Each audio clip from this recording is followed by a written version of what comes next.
Chief Femi owned an old property in Yaba.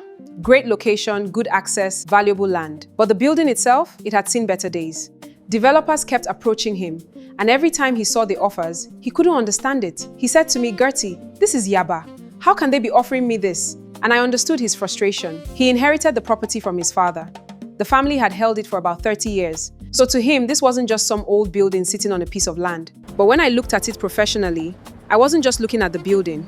I asked him, "Chief, what if we stop looking at what's standing here and look at what this land can actually support?" So I tested the development potential.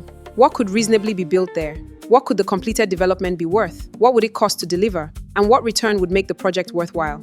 And then I worked backwards. In valuation, we call this the residual method. You take what the completed development could be worth. What remains is the residual land value. When I showed Chief Femi the result, he looked at me and said, "Wait, so we're not really talking about this building anymore?" And that was when it clicked for him. The developers weren't looking at the property the same way he was. They were looking beyond what was standing there. They were looking at what they could build there, what the completed development could be worth, what it would cost to deliver, and ultimately, whether the numbers worked. Now, that doesn't mean every developer's offer was the right value.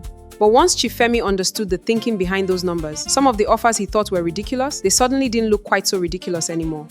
If you own an aging property in a prime location, don't judge an offer simply by how valuable you think the location is. Before you accept an offer, understand the development potential first. It could completely change the way you negotiate. If this resonates with you, connect, share, and follow for more.